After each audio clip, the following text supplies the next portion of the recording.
नमस्कार दर्शक बंधु मो रोहित आपण स्वागत करुच्ची एमटीवी ओडिशा को। जदि आपण प्रथम थर भिजिट करछन्ते आम एमटीवी ओडिशा को ताहले चैनल को सब्सक्राइब करी पाखरे थिबा बेल आइकन को ऑल रे रखि दियंतु, जहा फल रे आमे प्रोवाइड करथुवा प्रत्येकटी न्यू अपडेट सर्वप्रथमे आपण पाई परिबे।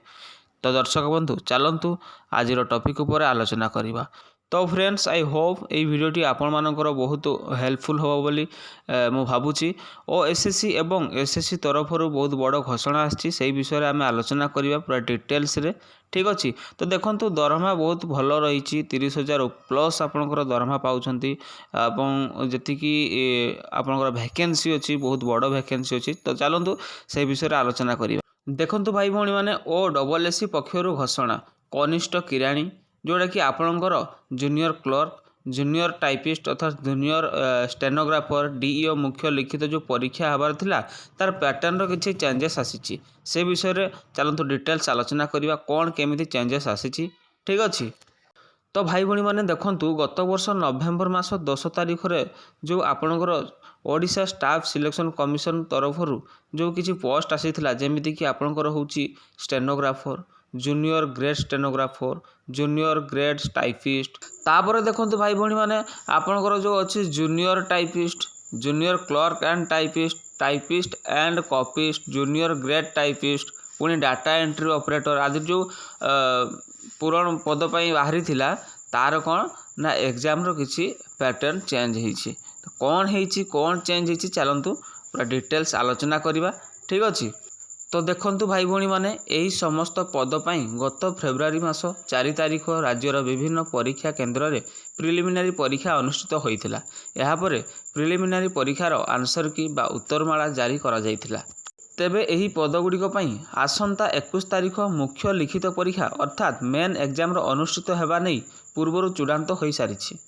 यह मध्य मुख्य लिखित परीक्षार अर्थात मेन एग्जाम प्रश्नपत्र पैटर्न को नहीं OSSC पक्षर एक सूचना जारी करा जायछि। एवं तापर देखंतु भाई भाई माने जो छात्र छात्री माने 100 बदल में 80 प्रश्नर उत्तर देबे, OMR आंसर सीट रे ताहा मध्य उत्तर देबे, ठीक अच्छे। तो भाई भाई माने विशेष किसी चेंज कराही नहीं, केवल 100 प्रश्न जगार 80 प्रश्न आपणकर आसीबो। एतिक ही तार अपडेट थिला मु आपनको जणैदेली। तो चलंतु देखो यह हूँ ओडिशा स्टाफ सिलेक्शन कमिशन तार नोटिफिकेशन ऑफिशियल नोटिफिकेशन देखो 8/4/2024 रे तार रिलीज कराइला। तापर देखो वर्तमान आलोचना करवा जो आउ गोटे पार्ट जो एसएससी तरफ कौन न्यू अपडेट आसी। तो चलतु ता विषय टी आलोचना करवा।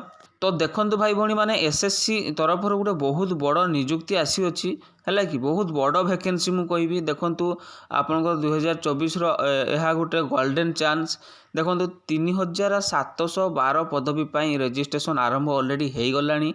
आपन कौथि आवेदन करेंगे केमिति आवेदन करेंगे देखो तो सी वेबसाइट दे देइछंती ssc.gov.in रे आपन आवेदन करेंगे के कौ पद्धति रे आपन आवेदन करेंगे ताहा हम आलोचना करूँ।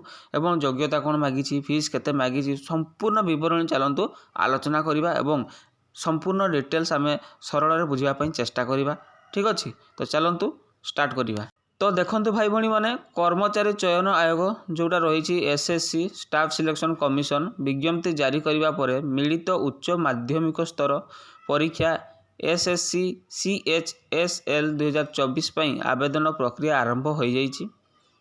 प्रार्थीों पर जो SSC CHSL प्रथम भागर जो विज्ञप्ति एवं पंजीकरण लिंक आयोगर वेबसाइट ssc.gov.in रे उपलब्ध अच्छी, ठीक अच्छे।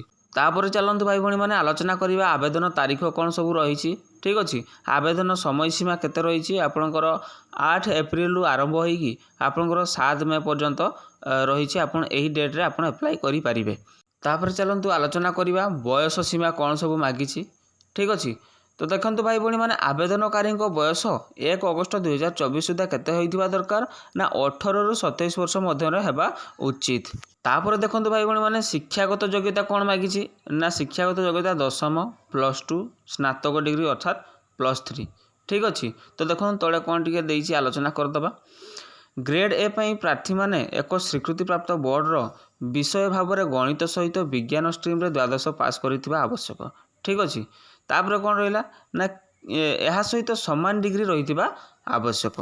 तापर देखो भाई भाई मैंने आवेदन शुल्क तथा जो आप्लायर फी केते देबा पई पड़िबो देखंतु आवेदन फी टोटाल आपनकर 100 टଙ୍କା पड़िबो ठीक अच्छे आउ एससी एसटी एवं भिन्नक्षम प्रार्थी मानक पई कोनोसी आवेदन राशि नियाजिबो नाही केवल यूआर एवं ओबीसी एई मानक पई आपनकर फी रही केवल 100 टଙ୍କା ठीक अच्छे तापर देखो भाई भाई मैंने एथिरे उभय पुरुष एवं महिला आवेदन करें ठीक अच्छे तो आई होप आपन बुझीपारे जहाँ थिला तार संपूर्ण विवरणी मु आलोचना कर देछि आ हाँ आवेदन केमिति करेंगे ताहा मु पूर्वर प्रथम तो जणाई देछि तार जो ऑफिशियल वेबसाइट रही ssc.gov.in को जाइकी आपन आवेदन करें ठीक अच्छे निज फोन माध्यम करें ना पाखरे थिबा पंजीकरण केन्द्र जनसेवा केन्द्र जाइकी आपन आवेदन करें ठीक अच्छे जदि आपन पाखरे पीसी अच्छी सहजरे आपन घरे बसी आवेदन करें तो रही ये जय जगन्नाथ पुणी आउ थे नुआ अपडेट पाई अपेक्षा करथांतु एवं तापाई कौन करिया पड़िबो ना चैनल को सब्सक्राइब करंतु एवं पाखरे थिबा बेल आइकन को ऑल रे रखि दियंतु